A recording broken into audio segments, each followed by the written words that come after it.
Okay, I think we can start talking about the book now. Okay. He punched that lady in the face, and then they got out of there. And that's where we left off. The cannibals are gone. We don't know where they went. Cannibals escaped. Maybe never see them again. Who knows? Or more Who knows? heroes, Kolya and Lev. Leah and Lev. Lev Benayov. Benayov? Benayov? Benioff. It's the same last name as the guy who wrote the book. Oh my gosh. But it's both it's with the OV, not OFF. True. So I guess it got Americanized or something. Got Americanized. If that's the right word. I don't think that's the right word, Americanized. They I don't know. couldn't Lev well enough alone. Oh yeah.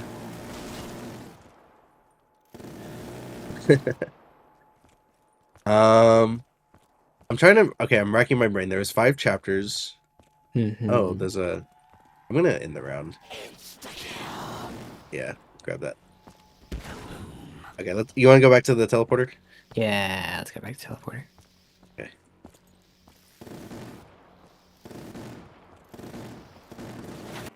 Okay, what do you remember what chapter 6 was? Was it not them going to Kirov, or was it something else? I think it was them going to Kirov. And then, because there was 5 chapters, so chapter 6 was Kirov. Mm-hmm. Chapter 7 was... What was chapter 7? Going with Koya, maybe? Like, the introduction to the housemates? Oh yeah, it might have been Sonia and Yeah, her house. Sonia in her house. Koya's friend. And Mm-hmm. then chapter 8 was... the chicken? Going to Yeah, go get the chicken? yeah, near the gate, Netia Gate or something. Chapter 9 was them protecting the chicken, or not protecting, but like looking over the chicken at Koya's, or not Yeah, Koya's, Sonia's. yeah, And then and then chapter 10 was was them the getting ready to morning. go. Yeah, Yeah. Oh, it's an insta kill. Okay. Have we done it yet? No. I think we did it. I didn't see Okay. any more lights. I'm gonna go see if I. What is this Okay. thing? Chapter 10 was the morning of. These chapters were very interesting. There's still some humor, but there's also more context, and the context is like very sad because they're in war. Mm-hmm. We could start from the beginning though. We could start with chapter. Oh wait, did you switch to painting? Yeah, I did. Okay. We can start with chapter 6. So Okay.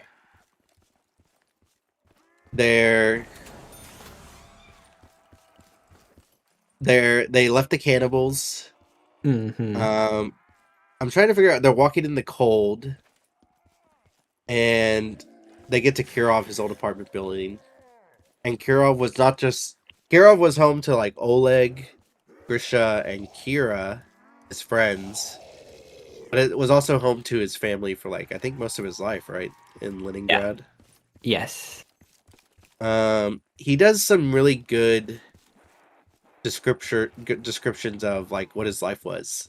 It was a life not just with his friends, but like all his neighbors, and um the book reveals like that it got blown to smithereens the night he got captured. The night he got captured at the crosses. Yep. That was that's pretty serendipitous. That's pretty insane. But things like that happen all the time, right? So not all the time. Sorry, I think I'm kind of things like that. Things like that just seem to happen. In war, a freak occurrence like that isn't very surprising. Yeah. Somebody's got to be out of. Somebody's probably out of the building where they live when it gets destroyed, and it happens to be Lev in this case. Although maybe, but yeah, he survives. And it's likely that all of his friends did not, because it was the same night that he got arrested. and he has to grapple with that. That all of those things he thought about his friends were things he was unknowingly thinking about people who just died. Actually, even though he was a little bit bitter that they probably went and cuddled up together and were fine, and I went to jail and was basically going to die. And then all of that ended up being exactly the opposite. Yeah, yeah. It's a strange twist of fate that him getting arrested led to his um not salvation, but him getting arrested led to his safety uh in the crosses. Yeah. Very, very strange. Um and uh and very sad. Uh Yeah, but he shows a bit of desperation in a way I think he hasn't in earlier parts of the book. Oh, I think the zombie got stuck. Okay, well, great. I'm just gonna leave him over there. Um, because he's digging and he's digging and he's digging and he just can't seem to stop himself. And even Kolya can't really get to him for a little bit because he's just. I think he's so in shock at what he sees that he just feels desperate. I don't even know if he's trying to dig necessarily for his friends or if he's trying to dig back his old life or what. But he's so in shock because it's so unbelievable to him that he just kind of digs. And then eventually Kolya pulls him away. But yeah, and then afterwards he says I think he's pretty good. It's pretty consistent that he will say something, or at least the writer will say something very concise at the end, which is that he didn't have the words, or maybe in wartime you just don't have the words to go into your whole feelings, and that you just say what you need to say. I think that was the same chapter. So they find his apartment building, the Kirov, and he is devastated. Not as devastated as the building is, but he's devastated. And then Kolya pulls him away and says, "I've got a place for us." And it's with my old hag girlfriend, yeah. Sonia. Sonia, who has a crescent-shaped dimple only on her left cheek. Only on yeah, I didn't know it was her left, but only on on one cheek. That's right. No, it's left. Sorry. That's left. I went to the portal. Wait, you can just yeah, so Sonia is like very sweet, and even though she's like skin and bones, she's really like kind of like this way of displaying just how worn out and exhausted everyone is. Like everyone's worn out and exhausted, but because she's really petite, she's pretty close to death, right? Or the book makes it seem that way. Yeah, like she is just like at any given time a week away from fading away Yeah, because she like everyone else is so emaciated that she has very little energy because her food has no nutritional value, and she's also freezing to death, and she's probably using a decent amount of her whatever body energy to keep her body temperature at a human level. yeah, she's in the bleak midwinter of Russia. Yes, Have you ever heard that song, "The Bleak Midwinter"? I have not. It's a nice little song. I don't know if it's like a hymn. I don't think it's a hymn. Is it a her? No, it's not. Um, it goes like in the bleak midwinter. Actually, don't know the verses. That's like that's how every verse starts though. Um, I know it's usually sung in churches because I've looked up the song before. Uh, anyway, cool song to check out. I think of that song all the time, like whenever it's cold outside. I had to sing it in church one time. Did I sing it? No, I think I played it on like bells. That's how I know the song. Something like that. Anyway, that's besides the point. It's very, very cold. Very, very cold. They even said in one of the chapters when they went to go get the chickens that, oh, I found a debris. They said that one, I found a shield part.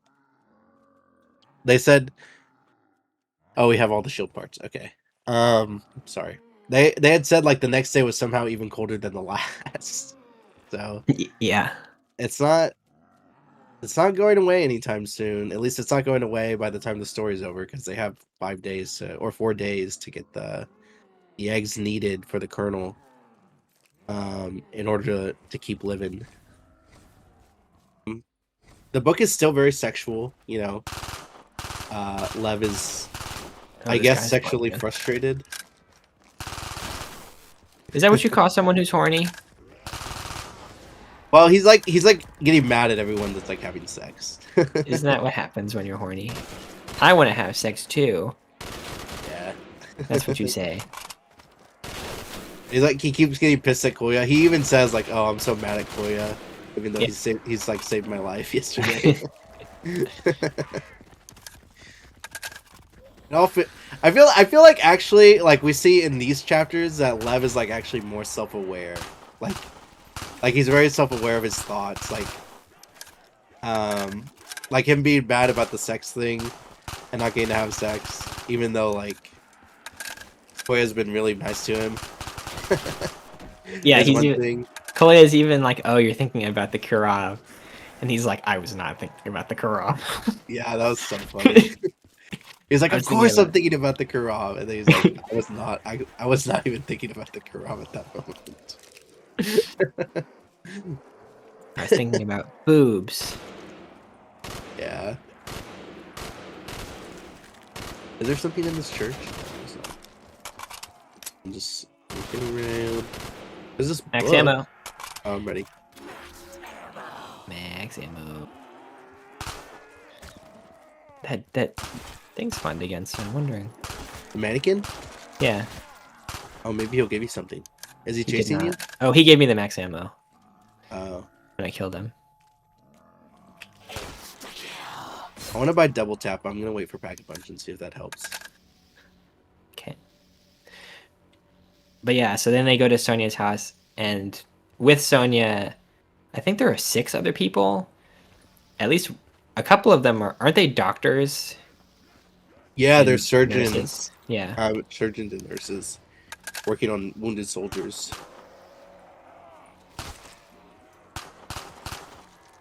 Does all the medical stuff to you sound accurate? I'm not a doctor, so I don't know.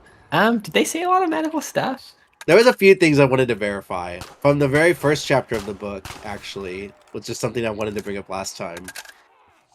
They said they were running on the stairs. Oh, I found another white. Oh, this is the can you were talking about, the white paint can. Yeah. If we shoot zombies here, does that do anything? Let me see if I shoot zombies near the green paint can, if it does anything.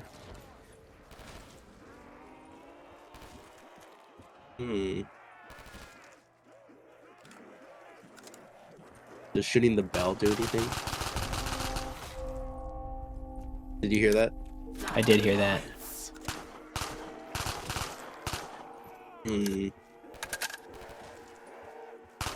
Shooting the bell might come in handy later. The map is very bare bones, so I think we can figure it out. But it might take some time. Okay, so what I wanted to ask you from chapter 1 was they were running down the stairs. He said they had no meat on their leg, no fat, no muscle. Uh-huh. If they fell, they would probably get a broken bone. Is that accurate? Like no muscle? It's not actually the no muscle thing that causes your bones to break when you're malnourished. It's actually the lack of phosphate and calcium and vitamin D. So a lot of people who are malnourished, sometimes on purpose, let's say they have an eating disorder and they let's say they're anorexic,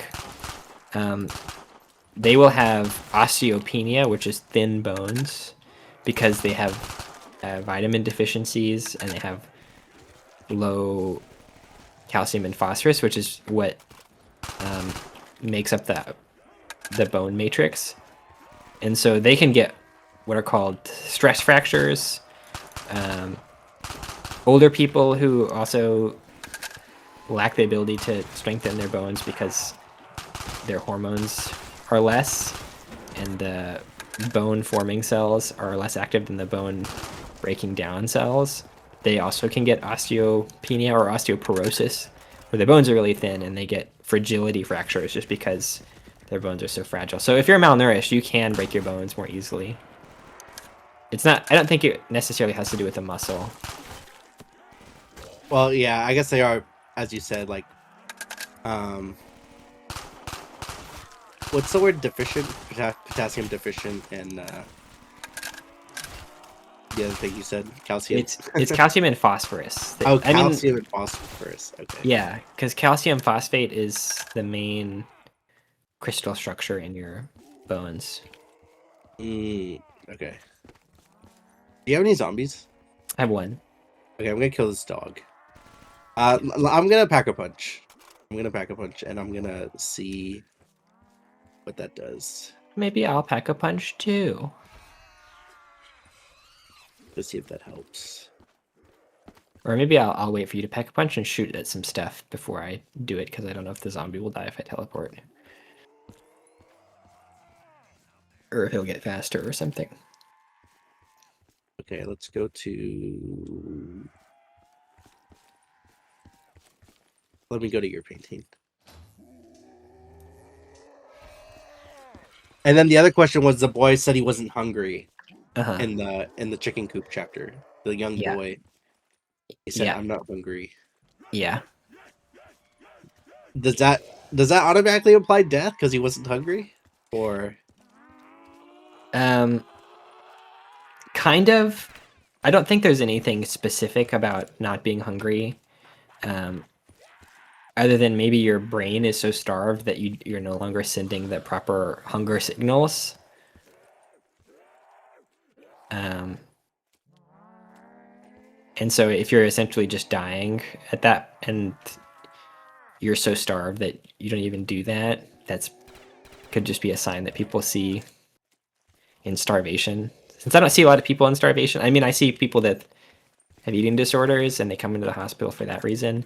They have actually also different hunger signals. So people who have been starved for a long time actually will even lack the cues that your body normally gives you to eat. And so they also won't be hungry. I think that kid in particular was A, traumatized, and B, so malnourished that he probably was lacking the hunger signals, but also just dying in general. And I would not be surprised if that was just a sign that he was about to die. it seemed I don't know. I thought there would have been a way for him to be saved, but also he is just a little boy. His grandfather is dead. Yeah. That was Yeah. tough.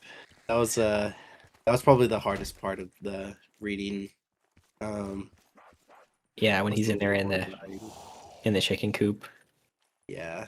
It was again, I've the author's been really good about shocking you in a way that you are not expected, and somehow it's worse than what you expected. So when they go up to the chicken coop where that kid from the Haymarket told them there's some crazy old guy guarding his chickens, and they knock on the door, and Ilya pushes the door open with his foot, and they're expecting someone to just come out, guns blazing. And of all the things that I imagined, I thought, okay, well, maybe this is going to end badly, or the guy's going to die by some freak accident, or it's just going to be empty. Right? All the things that could disappoint you in the story. And then you open the door, and he's already dead, and it's this kid who is just sitting there, who's maybe been there for days. Most of the chickens are gone, and he's just not leaving the old guy. And he's like, I don't know if you would say shell shocked or what, but he's just sitting there. and then you can't even get him to leave. You can't get him to eat anything. He doesn't want anything. I think the other reason maybe that Lev knew he was going to die wasn't necessarily like a medical sign of death, but maybe that's just something that you see in a war when people have given up, and are there's no way to get them back from a psychological standpoint. That because that part I don't ever see. I don't see soldiers or people in wartime. I guess you might see that in a global health setting if you're in a war torn country and you've traveled there. But like if you went to, I don't know, Gaza or something, you may see kids like that. So I think it was a combination of things, not just the starvation aspect of it. But he's given up. He's like super cold, doesn't want food. He even gives the chicken away Yeah. that he's got stowed in his jacket. Yeah. Um. Yeah, and they highlighted while he was dying. Since we're already talking about this part of the book, they highlighted while he was dying that his death was very undignified. I think. Like it wasn't the place. No one would want to die in a chicken coop. Yeah, They didn't really describe the chicken coop that much, but it just seemed like they didn't care that he was gonna die. They wanted him to specifically like not die in the chicken coop. They wanted him to die somewhere else, and they couldn't even do that, which really again highlights like how low on energy. Like they're always highlighting how low on energy they are, despite Sonya and Koya uh going at it every so often, or mm-hmm. like I guess it's been only like twice in the story, but you know that like they just can't do much, Yeah, and it's unfortunate. And they left all their food with him and their money. yeah. They left this 300 rubles. They left their library candy, that glue, which Yeah. is a prized thing for them. The repetition of the repetition of it being cold in the book, how often they tell you it's cold, my fingers are cold, my body's cold, I'm shivering, I'm wearing 4 layers of wool and I'm still cold. We're burning the most basic wood chips to get any semblance of fire that we can. There's wind, it's blustering, it's loud. And I'm hungry, I'm tired, my bones ache. The amount of times they repeat, or David Benioff repeats that that imagery, I think plays really well into the kind of war of attrition that was happening in Leningrad at that time. That there's this ever present feeling of starvation and desperation, and the amount of times he repeats it, I think, really brings it home, and it's it's um it's in an it's inescapable even in the writing, and it does a good job of illustrating it. So every time there's any dialogue between people, he will bring up the fact that it's cold and people are hungry and tired. And so when the kids like that, you just see it again and you're reminded where you are. It brings you back pretty quickly to the setting, which is very effective. And they couldn't get the kid to even leave or go to those other girls who have soup. And even if he doesn't describe the soup as appetizing, I think he said it was probably at some point a very basic watery something soup. But even that, because of how often he describes the cold and the fatigue, seems relatively appetizing as a reader. Oh yeah. And that they couldn't even get the kid to go live with these two girls who have soup.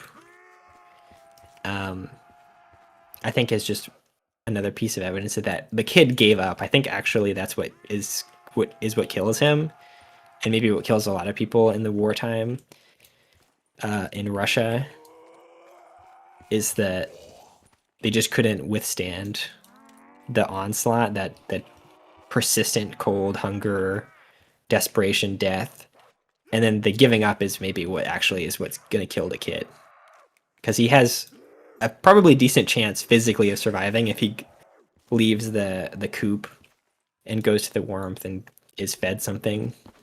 Since he's able to talk, I mean, he's not completely obtunded or lethargic to the point where he couldn't even eat if he wanted to. So I feel like physiologically he could have lived. He's a fictional character, but I think what kills him in the end is just the hopelessness and the lack of desire to do anything other than just sit there. I know the book is like realistic fiction, although I feel like I don't know. I don't know how much he's really like vamping. It really does feel like he's just narrating his grandfather's thoughts, right? Mm-hmm. I feel like the kid was very real. If it's not real, like I don't know. I I I feel like that was probably not made up.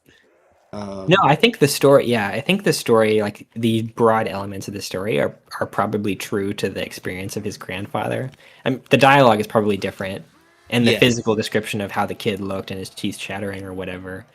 It seems like from the introduction that the grandfather who actually lived the story may not have been a very verbose person, and so yeah, the author is adding in the details so that you can imagine it. But I agree. I think that part of the story is probably very real.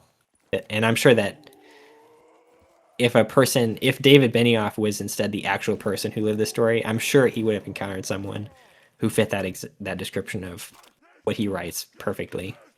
So I don't think it's a fictional character in the exact representation, but I'm sure that it's not out of the ordinary if you actually would have seen the kid. yeah. Um, right now I'm looking in terms of the game. I'm looking for the tablets. This area is so dark. The cave area is so dark, but I don't know what else we should be doing. Did you find a tablet?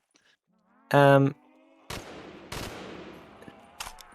did I find a tablet? There's one in the barn that you found. Was there one in the snowy place? There was one in the snow area that I picked up already. Okay, so there's not one that you found in the cave. Let me come to the cave. Yeah. Let me Oh, pack up here's a my red gun paint too. can. Oh, he did die. Darn it. Okay. There's a Let me red pick paint up can right here. Purchase gun. Okay, so we have red, white, and green. Red, So white, green, and then there's blue. Is there blue in the teleport area? is there blue in the teleport area? That's Oh, a another good mannequin. question. Yeah, he spawned onto me. Oh, and he must have, when I went through teleport, he must have come to you. I think He's this not is coming maybe. after me. Really? Is he just looking for me? How did I I'm end gonna up start. here again? Oh, I didn't change the painting. That's right. Okay, wait, let me go through. Oh, let me see if I can shoot this green thing on the... Nope, that doesn't work. The pack-a-punch gun. Let me see if...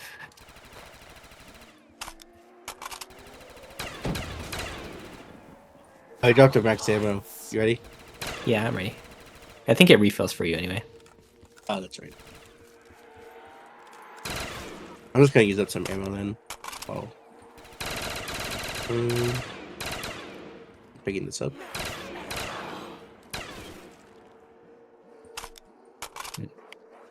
There was Yeah. one passage I wanted to recite. I think was the darkest passage of the whole uh 5 chapters. Although, well, we haven't. I guess we haven't finished discussing. I can bring up the passage in a little bit, but I marked the page, or I have the page memorized Okay. of the passage I want to read later. Yeah. Yeah, we can get to like another crawler or something. Let me come to the cave though, so that way I can look for the tablet with you. In the Oh little shit. window barriers, there's little blank canvases. There's blank canvases like all over the map, like blank portraits. But I don't Oh know. yeah. Yeah, I've seen those too.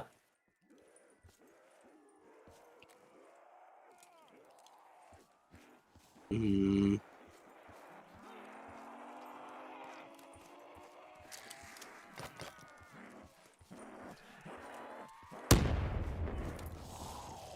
he didn't crawl. Oh, he just died. Okay, well, I've got this one guy. I have a bunch of zombies by me. Let me try making one. Let me see if I can see a tablet. Yeah. Well, while you're doing that, I will, I guess, because we didn't talk about the two girls who I've just alluded to, whom I've just alluded. But yeah, at the beginning of that chapter, when they show up at this building near the gate and they go in, the only way they can get in is they kind of follow these two girls who are carrying a bunch of pails of ice, and they offer to carry the ice up the stairs. And then Lev is again reminding us of how tired he is by the fifth light of stairs when they finally reach the apartment. He's into how like the bucket handles were digging into his hands. Oh yeah. And he takes his gloves off to see the creases and the red areas where they've dug in. And all this time, Kolya is talking to these girls who Lev specifically says are not that attractive. And Well, he doesn't. I think he also says they're boring, right? Like He says they're boring, but also they just don't interest him in any way. They don't interest him yeah, intellectually. He finds them plain, and then he doesn't think they're very physically attractive.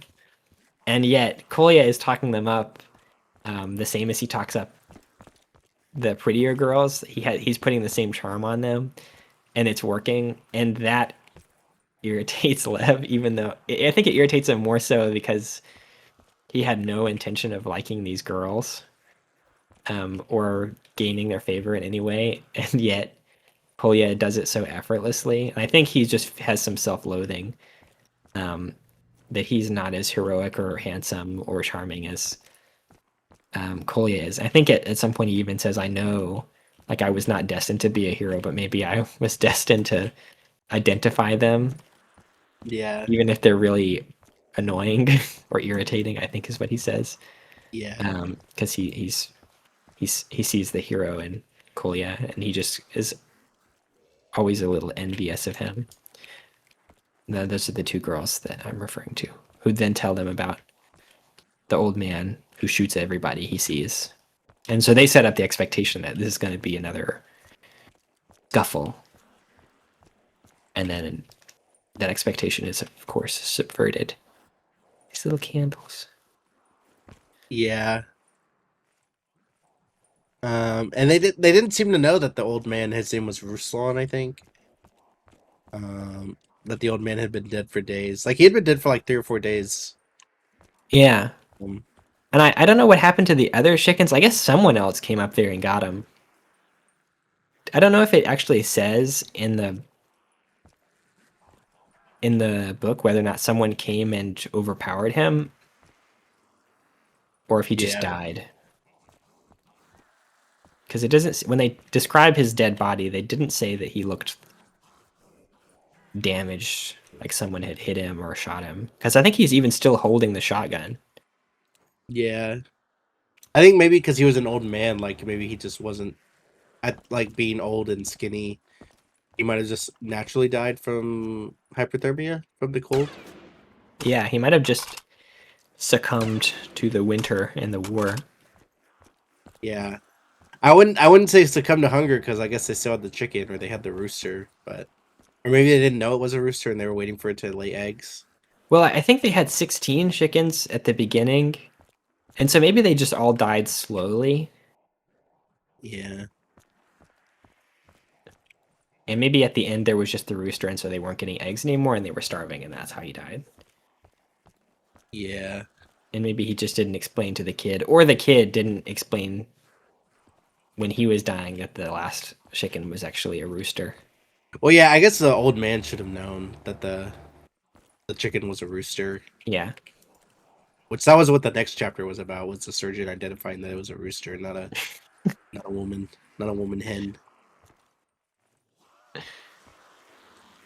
I like there's like a lot of context. Like they're referencing literature They reference Tolstoy. They reference War and Peace. Like They did reference War and Peace when he said they, when Kolya was like, "I hate Natasha Rostov," and I was like, "Oh my god, I'm reading about her right. She's a character in War and Peace." I was like, "No way." yeah. It You got you really, got the you got the context. I got the payoff for maybe one of the few times in my life I've actually already known the reference material. Very satisfying. Not that it makes any difference for this story at all. Do you think the same thing? Do you have the same thoughts as Koya? She's That a she's vapid. vapid, She's a vapid bitch. No, I mean, yeah, a twit. yeah, a vapid She twit. is rather vapid, but she's also like 16 in the middle of the book. At the beginning of the book, she's even younger. And in the middle of the book, which is where I am right now, she's 16. She's going to get married to one of the. I'm not going to give it. It doesn't matter. The whole book is about a bunch of different people that are either getting married or moving up and down in the Russian hierarchy. Oligarchy or yeah, hierarchy. Yeah, I mean, there's also just like the military hierarchy, which and people trying to make good matches, and um, it's just a lot about the society at the time of the Napoleonic Wars. But um, yeah, I'm sure that yeah, it's kind of funny to to hear her described as vapid. She's just she's just childish, but I think part of that is because she's a child. But I Mm, guess in comparison, Lev is only a year older than her, at least at the main part of the book.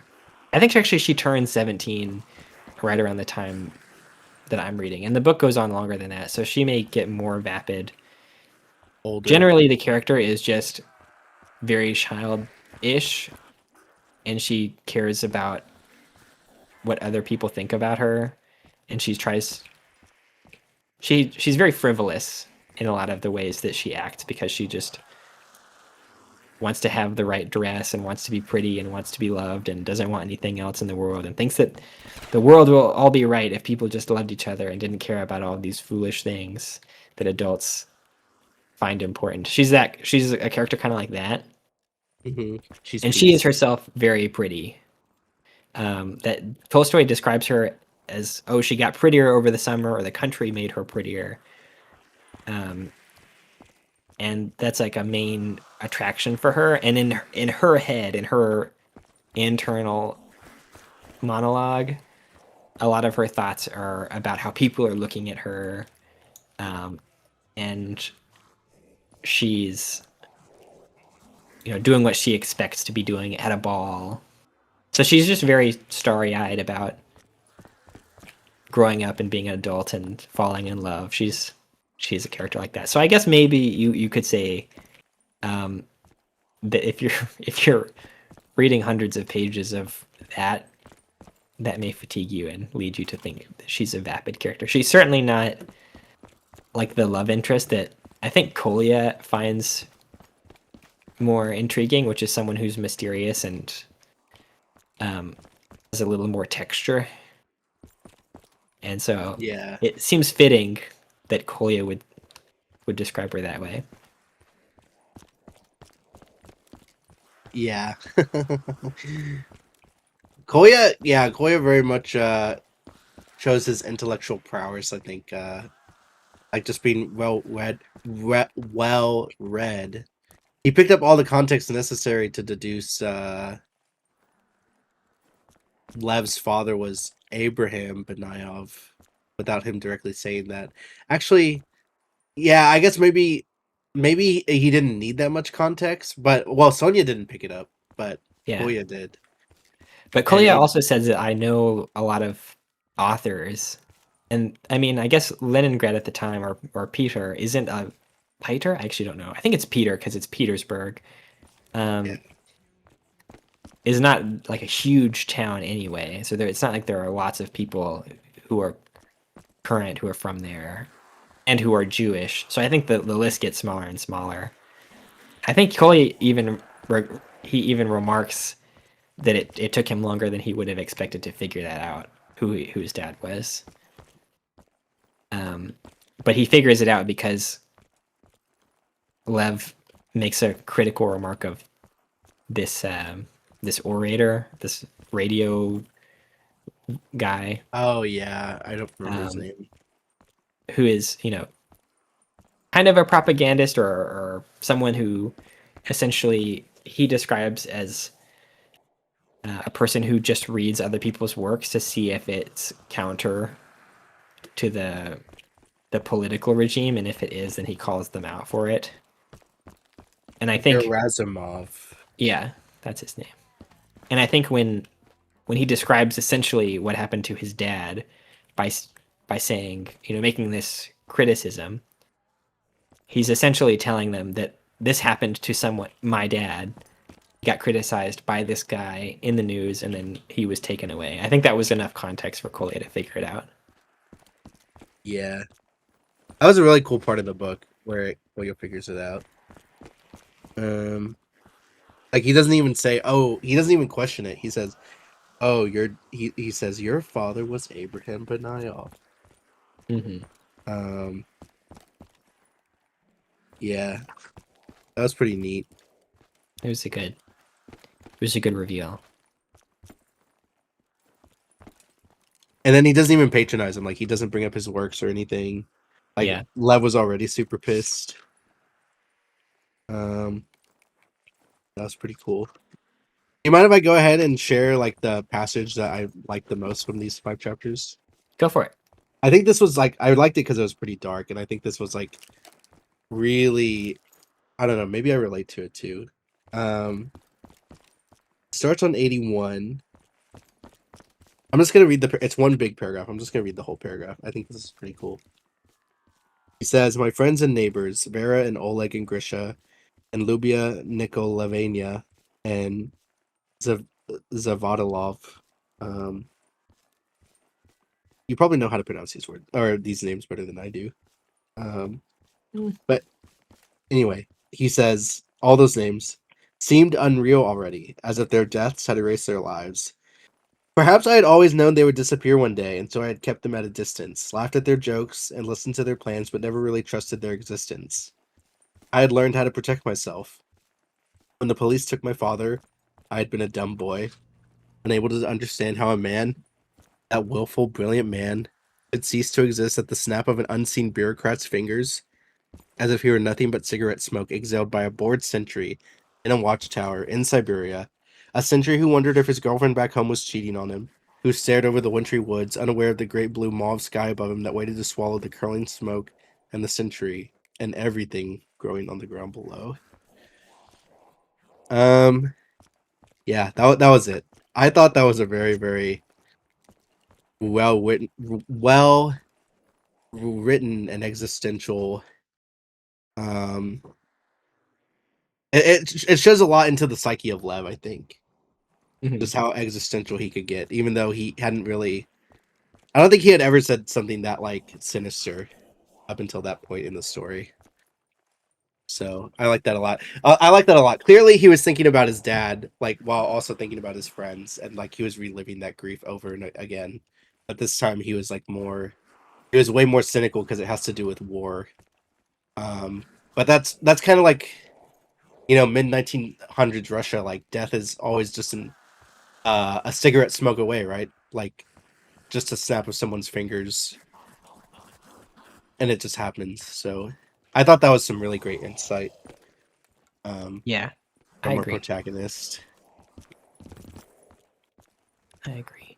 Yeah, because it just is kind of the context of if war doesn't get you and the cold doesn't get you and the famine doesn't get you, then your own country will come and get you, or something will come and get you. And so there's just Yeah, no time to waste on anything. Even forming connections with people is just not doesn't serve a purpose. I think they become so utilitarian by necessity that they find other things, engaging in long conversations, or talking about how they feel, is just a waste of energy that they don't have. Like they're so, again, impoverished in terms of resources, mentally or physically or otherwise, that is just unwise. It will hurt, it will hamper your survival even to engage in those kinds of things. And you can see that that cynicism and that apathy that Lev has is functional, because people who aren't like him, people who aren't hardened like him, or will not have the resilience to survive in a very brutal landscape that is early 1900s Russia. Yeah, But that's kind of like what the beginning of chapter 6 was about, like what you had just stated, where they said that they were having a pleasant conversation, but they weren't going to talk about the cannibals because they can't afford to talk about the cannibals. It would be too much energy exhaustion on their yeah, mind to even think about to think about, as they said, like the rot outside that's everywhere. Um, it said something along those lines, not word for word, but yeah, uh, I will say though, there are a few conversations in the book where they go into links about what's like patriotic and what's not, as if patriotism is like a very huge aspect of their culture.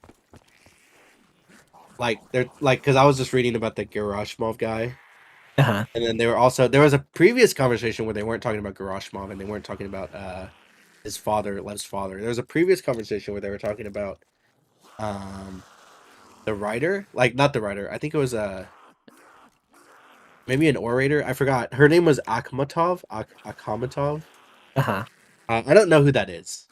Um, but they mentioned her. They mentioned Tolstoy. Well, okay, I don't think they mentioned Tolstoy in the context of Akhmatov, but they mentioned someone else.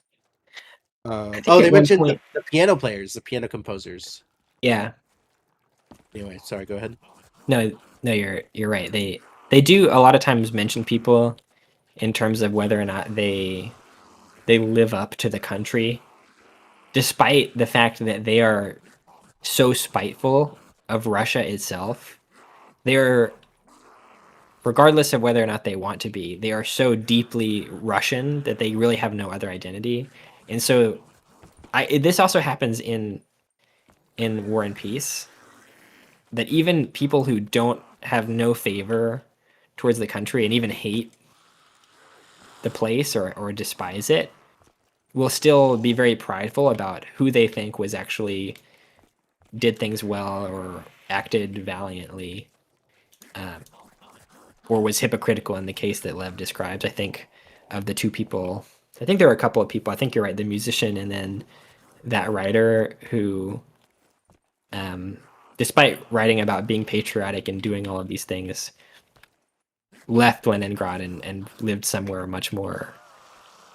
um, much more cozy. They go up. I think, for instance, at one point they describe people who are in Moscow and how weak they are because they are the bourgeoisie, and they essentially say all of these things about being patriotic and surviving off of little and doing things for the good of the country, and then themselves are eating sturgeon and would have would have given up if it was Moscow instead of Leningrad that had been sieged. They were almost as bad as the French, Yeah. and then they said not okay, but that's a bit. I think Love said, but even that's a bit of an exaggeration. Even no, but even that was too far. He's Yeah. That was too far. No one's as bad as the French. Um, I think at another point, maybe the surgeon and um, and um, Kolya are also describing a historical person. Maybe I think he's a wartime person. Um, Also mentioned, I believe, in War and Peace, Rostopkin, um, Okay. who I think leads a campaign or something, and is either, depending on who you ask, like a very patriotic or not patriotic character. Um, but that's all to say, that they do a lot of they simultaneously hold a lot of regard for knowing the history of their country and who actually did right by the people, and in hating the country altogether. Yeah, yeah, for sure. Um, I think that ambivalence towards Russia is just part of the character of Russian people, at least in the story and maybe at that time interval. I feel like there's some parallels to us in the U.S., like being patriotic about the hockey team winning. I mean, not it's not the same extreme, but like where everyone's fed up with U.S. politics and stuff, and everyone hates the U.S. and or like the outside world kind of finds the U.S. super obnoxious, and we like we're there's like there's like a big part of the U.S. that's like self-hating, I guess, because of like how corrupt the politics are. Mm-hmm. But then we still celebrate like the Winter Olympics was like very patriotic. Like Alyssa Liu became like a big celebrity overnight Oh for yeah, figure skating. She's almost like a household name now. I had never heard of her before. And then that I other girl from had neither. Stanford, I forgot her name. Well, actually, she's competing for China, but she was a big news story too. Um, and then the team winning, and then people criticizing the team, but still like, oh, we're so happy the U.S. team won. Um, yeah. Anyway, it's interesting. I was just thinking of that while we were talking about the them being patriotic and also um, very antagonistic uh, towards their situation. I think that's an excellent observation. You're right, because we do that too. We A lot of people will say, especially now in the year 2026, that people are very divided and saying, I love my country. I love the United States. It is a great country, and at the same time, there are horrible things that are happening here, and I don't like this, that, or the other. Um, and they can be true at the same time, and people in the United States certainly will similarly talk about the history of the United States and who was on the right or wrong side of it, in the same way. So we do parallel them quite a bit. Yeah. Um, Maybe more so than we want to even. yeah.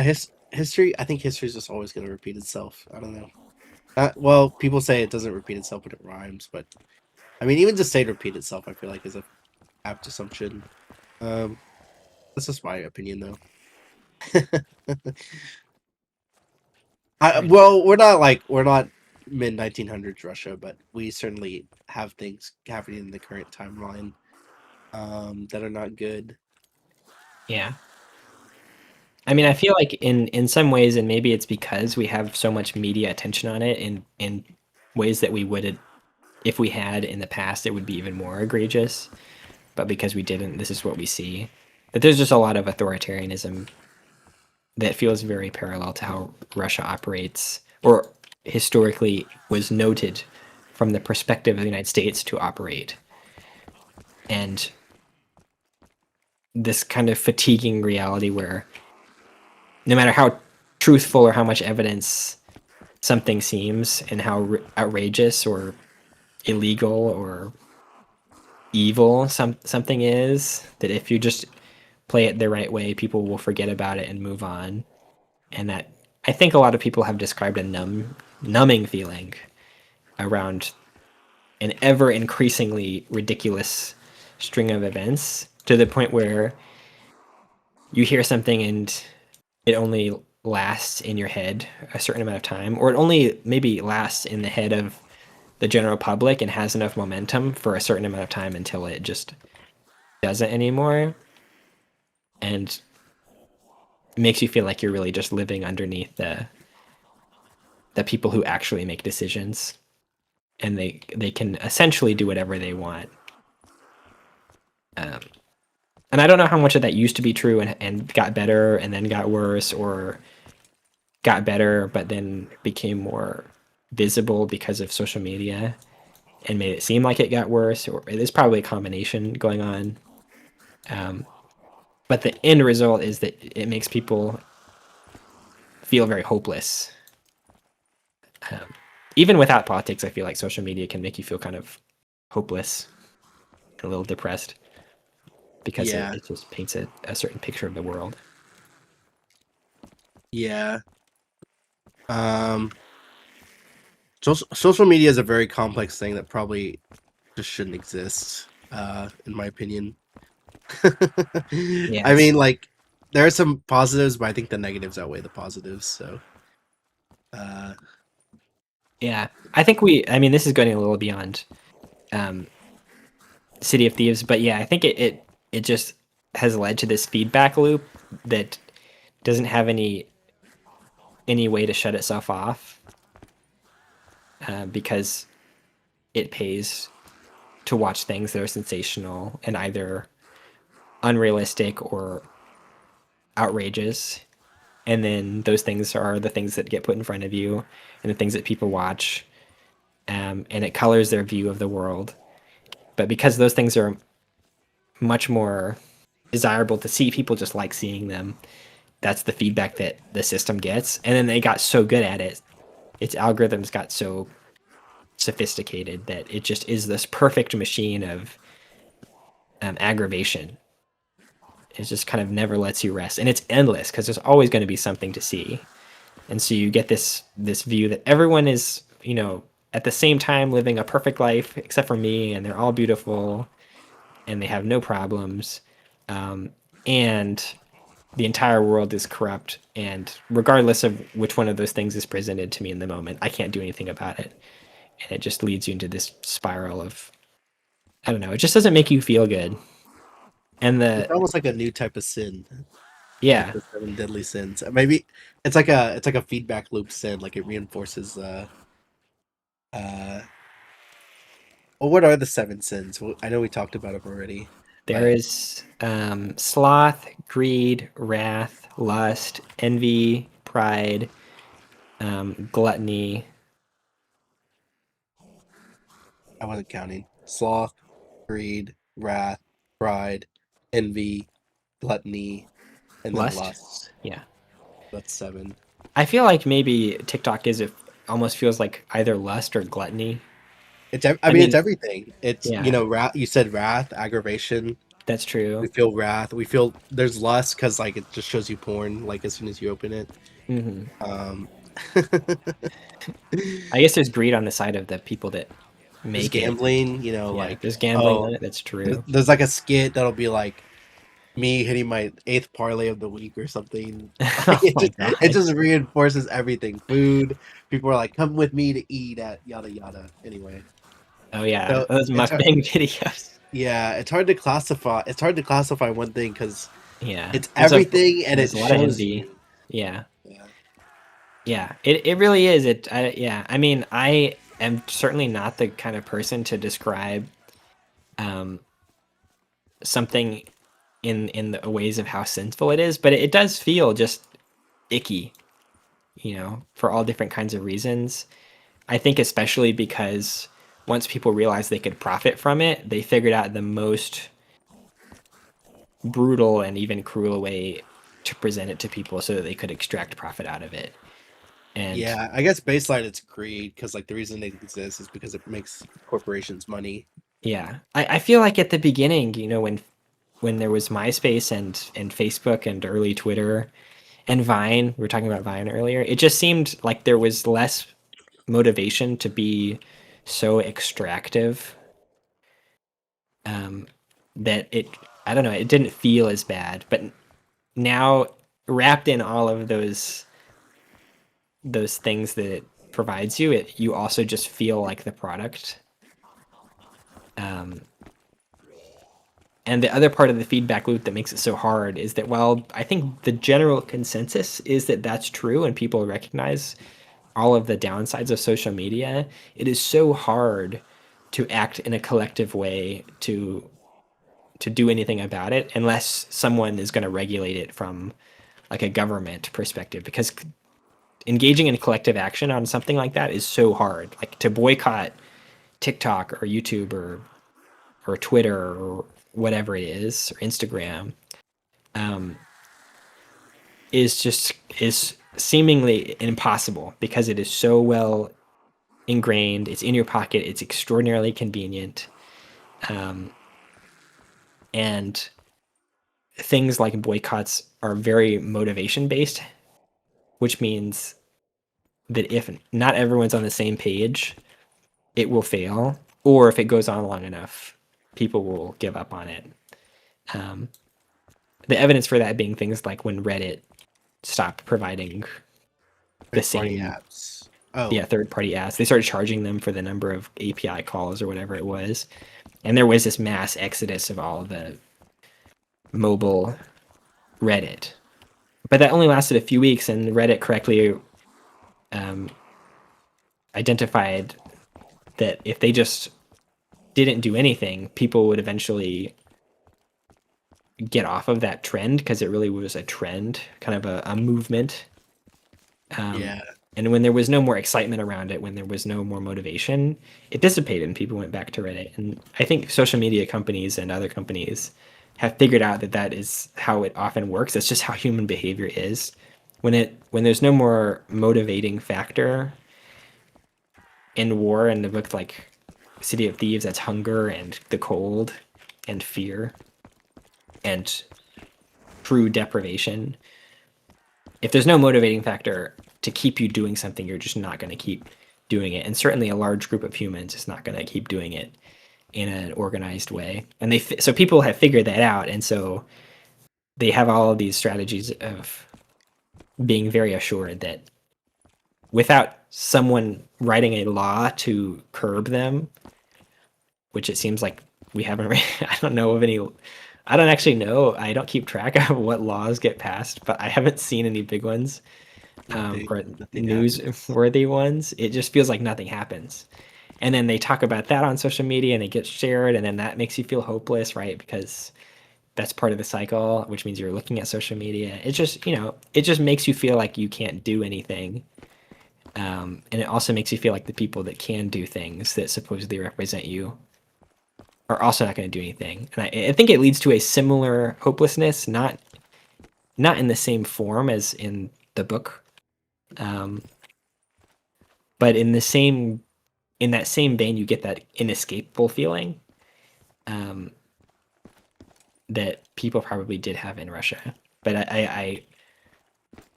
I must emphasize how You different our don't problems are you don't want to from. compare apples to Yeah, oranges. I don't want to compare apples to oranges. I do not want to say that having social media is like living through World War II because that's not true. But No. it is reminiscent in some ways, and I'm relating it to the book because we're discussing the book. Yeah. No, that's all very, very well said. One thing I wanted to point out, so we were talking about chapter 6, I was like, was it just the Kirov, his former Lev's former apartment being destroyed? Was that all that happened? But there was another thing where the guy playing the piano, and that's where they talk about some of the composers, Oh like shows it. yeah. It's a nice little calm before the storm. I don't know if that was intentional, like to have it written that way. It very well could have been. Like it just so happened that they got to listen to like beautiful piano music for like 5 or 10 minutes, and they couldn't even thank the person they were listening to, but there was like a serenity as they were heading home. And like it's like, oh, how lucky that guy is that his piano hasn't been burned for firewood yet. Like he still has the ability to express himself. Because, playing an instrument is such a joy, right? Like such a nice thing to do if you can do it. Yeah. Um and and then that's when they find out that Kuro got destroyed. So, or right after that, that was like the entirety of chapter 6. Of course, they were talking about the cannibals again, like how they escaped. Hmm. Um, but yeah, I thought that was a neat bit of writing. Yeah. So the other piano person, they talked about Mahler. I don't know who Mahler is, and then they also talked about a guy named Shostakovich. Shostakovich. Um, Sokovich. there's probably a much faster way to pronounce that. Shostakovich. I haven't heard those names. I haven't But either. I'm sure they're Russian. I know Chopin, but Chopin's not. Is Chopin Russian? Chopin is not. I think he's either Austrian or he's French. His name sounds very French, but I think he may be Austrian. Chopin. Let me Um, just Google it before I'm wrong and I'm recorded wrong. yeah, just correct yourself right now so I don't have He to edit this later. is um, Polish. Was Polish. Oh, okay. They did mention Finland. Oh wait, no, I'm stupid. Why did they mention Finland? They mentioned Finland somewhere. Um, they might have, Oh, they were talking. That was just about the weather. I'm looking through my book right now, but yeah. and they even talked about jazz, and they talked about H.G. Wells, Oh, and they they did. talked That's right. They did talk about H.G. Wells. and they talked about Louis Stevenson and Rudyard Kipling. I don't know who Kipling is, and Charles Dickens. Rudyard Kipling. I feel like I've heard that name. I don't think I've read anything by Kipling, unless I have. I don't know. Have you read anything by the other two guys? I have read things by Charles Dickens. Who was the other one? I forgot. Louis Stevenson. Louis Stevenson. That sounds even less. He wrote Treasure Island, and he wrote Dr. Jekyll and Mr. Hyde. I don't actually know if I read anything by Louis Stevenson. I had to read Louis Stevenson in high school, but I haven't read any Charles Dickens. Well, I did read like a Christmas Carol thing, but that was like I don't think that was like the entirety of it. Oh, you could read A Tale of Two Cities. It's pretty good. Oh yeah. You wanna read a Charles Dickens book? Great We could read a Expectations. Charles Dickens book. It will probably be a little bit more Tough. the it'll be a little bit more dense because I think that's just the Oh, the they just prose. the prose will just I don't know. The prose from the I guess it's 1800s is when he wrote. I believe they just tend to write in a very complicated, a lot of vocabulary, and I think the vocabulary even of the commoner was just different at that time, and so the words that probably would have been, oh, that's an easier word for me, since we don't live in that time, are not as often used. And so Yeah. sometimes I feel like old literature is a bit obscured just because even practical things that are happening in the world, which would have been very understandable if I lived in that time, make very little sense. That happened to me when I was reading Ulysses. Like a lot of things that probably would have been very understandable to someone who actually lived in 1900, I think four, Dublin, are things I have to Google because I don't know exactly what they're talking about in terms of this item or this machine or this part of the street or this piece of architecture. So I'm not saying that we shouldn't because I do like Charles Dickens, but No, we shouldn't. it would be different. It would just be different. We're already doing a poor job explaining this super easy book. No, I'm kidding. We could do. I mean, I don't know. I haven't read Great Expectations, which I think is also Charles Dickens. Yeah. Yeah. Maybe. Maybe. Is there any what did we discuss? Okay, we discussed the boy, we discussed the women, the girls that were crushing on Koya. Yeah. We talked a little bit about the rooster, All right. They named the rooster. What was it? Destiny or something or Darling? darling. Darling. Yeah. Yeah. Yeah. And Uh, then oh yeah, go ahead. yeah. They bring him back to their apartment, and they make this little nest for him, and even he is like, in a very hopeless state of not eating, not drinking. It's just like a Yeah. withered bird Trying to become a turtle is trying what to they become a said. turtle. That's right. Trying to sink into himself. Um I don't think there's much to discuss about the last chapter besides we see that Lev is like pretty good at chess and then Koya and Sonia go at it again. They have sex. That's right. Um They do have sex. he must be pretty good at chess. Uh, oh, and then they talk about Mia, or I don't know how to pronounce this. Yeah, I don't Mia, know how to. I do not know how to pronounce. I in my mind it was Imga, Mga. but I don't know. Probably Mia. No, I don't know. Yeah, yeah. I'm sure there are. I'm sure in the Russian or Slavic languages there's some you can. Someone can make sense of it. I cannot. He keeps poking fun at him being Jewish. That was another good line when he was like, when when Lev himself in his own conscious, he's like poking fun at himself being Jewish. It was like at Hmm. the end of one of the chapters. Let's see. He was like, "I'm a maybe that was the end of chapter 8. No, chapter 7. He was like, I'm a Jewish caricature and I can't even tell what's going on." Or like, oh, here he says it was bad enough to be a Jew in Russia, but to be a Jew with a nose from an anti-Semitic character, well, it inspired a good deal of self-loathing. Yeah, I think it's funny when he says, "My giant nose and I can't even smell very well." Yeah, he's like, it's all for show. Schnoz. Um, Schnoz. yeah, and then one thing we didn't discuss was like the little war story of the the superior that Koya had in chapter. What chapter was it? I think that was chapter 6 because he's trying to get him to stop thinking about the apartment Oh no building. no no no! It was chapter 8 because he was talking about the Kurov, or he was actually thinking about Koya and Sonya having sex, but then but Right, but he's then like, "You're thinking about the Kirov, aren't you?" He's like, yeah "Yes," and he does totally isn't. But then I think when they're talking about him, then he is again thinking about the Kirov.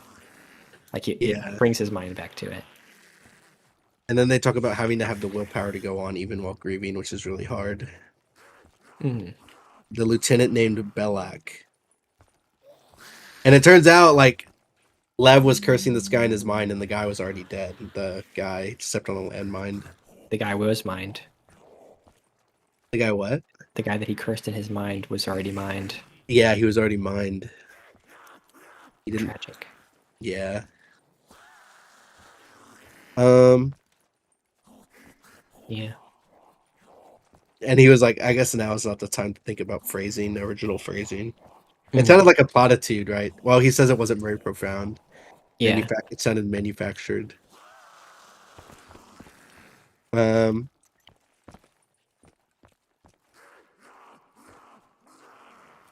the Nazis want us dead. We can cry about it as much as we want, but that won't help us fight them. Hmm. Um, Yeah, it does. It does remind you of like the no use crying over spilled milk kind of thing. yeah. Whatever you'd call that axiom or aphorism or anything. But yeah, that it seems fake. It seems like something you would read on a cereal box or on a newspaper. Is that an idiom? What's an idiom? An idiom. I think an idiom is a turn of phrase. Idiom definition. It's like some common turn of phrase that is metaphorical. So I like no crying over spilled milk is probably an idiom. A group of words established by usage as having a meaning not deducible from those of the individual words. Raining cats and dogs, see the light. Let's see, is crying over spilled milk. Let the cat out of the bag, kill two birds with one stone. Is crying over spilled milk sounds kind of straightforward, so I'm not entirely sure if that fits the definition. Yeah. I mean, I don't know. I feel like it's raining cats and dogs is fairly That makes no understandable. sense. You know, it's raining a lot. Oh, whoa, I just got teleported. Oh, it is Oh, an I idiom. went through the portal. Okay. Yeah. It's just, like it maybe it's a hyperbolic statement or it's just a turn of phrase that's very common and well established on its own. Um, I think that's how I understand it. It sounds like you've confirmed that I'm somewhat literate. Oh, there's You a are shovel here. you're a very That is- literate man. All because you picked this very literate book that talks about authors that I haven't read. I mean, I've only read like 2 of them. You read Dickens, you read Tolstoy, you read, oh, I guess you said you might have not read Stevenson. Well, there's Yeah. only been H.G. Wells. I haven't read H.G. Wells. What is H.G. Wells writing? That sounds familiar. War of the Worlds. H.G. I don't That's know the if only I've thing read War of the Worlds. I haven't read it, but it was part of my decades project in high school where we used some music to kick off our project. I think Oh, I read The Invisible Man. So I have read H.G. Wells. The Invisible Man. Oh, is that Hmm. the one the movie's based off of, or is that different? No. Yes. It is. Actually, I don't know if I've read this one. I've read Invisible Man, which is different. I Oh, don't think that's by H.G. Wells, actually. That's by H.G. Wells. Looks like he's a fiction writer. Invisible Man yeah, like science fiction. is a book. The one I read is by Ralph Ellison, which is not exactly a science fiction book. Oh, It's a different book. I think So I I have think not read H.G. H.G. Wells Wells was either. mainly a science fiction writer, but Yeah, you're I'm wrong. looking at his oeuvre, and yeah, it is looks like a lot of science fiction. So I haven't read H.G. Wells either. But I think I'm trying to get into like more fantasy fiction kind of stuff, like maybe thinking about reading Lord of the Rings. And Oh, you want to get into fantasy? I feel like I want I've really enjoyed the more historical fiction stuff that I've been reading, um, because it seems like I'm getting a lot of background knowledge from it. But Yeah, it's background knowledge for other books. Like people make references in other books, um, or in poetry. Like I read a poem by um, Rimbaud, who is a French poet, um, and he would make references to works by other French people. So like the one of the poems, which is called "The Drunken Boat," is based on 20,000 Leagues Under the Sea, um, which is by now I'm forgetting his name. Who wrote 20,000 Leagues Under the Sea? Darn. But that the poem is based on that. So then I read 20,000 Leagues Under the Sea, which is a good book. Um, but the point I'm making is that like I have read a lot of older classic books recently, so that I can kind of be in on the reference sometimes. 20,000 Um, Leagues Under the Sea is a book. it is a book. It sure is. It sounds really familiar. I'm gonna guess it's Herman Melville, but that's It's not. not. It's a French guy. It's Oh, Jules Verne. That's who it is. oh, he wrote Around the World in 80 Days. Yes. So I guess that was more like science fiction-y because 20,000 Leagues Under the Sea is very science fiction, but it's kind of older, and so it's been referenced It's like in a lot of fucking places. fantasy because obviously it's not rooted in real science. Yeah, it's not rooted in real science. The Nautilus? Are you kidding me? An electric shield around it? Captain Nemo? Who are these people? These are science fiction people. I think actually Side isn't like Treasure Planet based on 20,000 Leagues Under the Sea or something? Treasure Planet? No, I don't know. Actually, it doesn't seem like it is. No, I think maybe it's based on something else because that's not how the characters are at all. Ignore me. I'm mixing up my references. But anyway, I read a lot of this stuff that is reference material for things, other things in writing, but I haven't read a lot of the reference material for stuff that people who are actually alive right now talk about. Like Lord of the Rings. People talk about Lord of the Rings all the time. Or like Harry Potter. I've seen the movies, haven't read the books. Yeah, People but talk Harry about Potter that all the time. sucks. I don't I know. don't know. I heard they were good books. No, I don't I know. mean, the Yeah, lady probably I doesn't guess isn't they're that okay great, but books. I would never go back to reading Harry Potter. So, yeah. well, Well, I may actually, if, also, if you really you know, want to, I don't know. It's just like sometimes I want to just know like what everyone else is, on about, and did you watch because the Marvel movies? I have watched Marvel movies up to Infinity War. I feel like all people care about like the biggest pop culture sensation of the last 10 years was probably like the Marvel series Okay, in terms well, of I mean, when the Marvel series came to a head in with the Thanos whatever, that's kind uh of where I got fatigued of it. Like it was just too much superhero movie stuff at that time. so like 2018. Did you I see think it Infinity War? Yeah, I saw Infinity War and Endgame. Yeah. After that, and then I think I saw the Spider-Man one where they bring back the old Spider-Man characters. Yeah. That was Is that No Way Away Home? from Home. I don't know. Far from Home, Away from Home. I think it's No Way Home, right? Isn't Oh, it like No a Way multi? Home. Okay. There maybe is a fourth one that is coming out or has already come out, but I haven't seen that one. And then all the stuff that came after that. I mean, partially it's because they launched their own streaming service, which I did not want to purchase. And then there were a lot of Yeah. shows, and I'm not as interested in that. It's TV. just that's so much context Yeah. coming out so quickly, and in ways I'm going to be a little critical here, but I think are not even written that well. Yeah. Um, Yeah. that I Because just it's not like it's not screenwriters for movies. It's like screenwriters for television. So it's a completely different medium that needs a yeah. completely different style of writing. Well, even like as the movies went on in the Marvel universe and they started doing all this crossover stuff, it felt like I don't know, it felt very formulaic. And like the dialogue felt very formulaic. It felt like it was like someone had picked little blocks that include, oh, here's this kind of funny reference or fourth wall joke.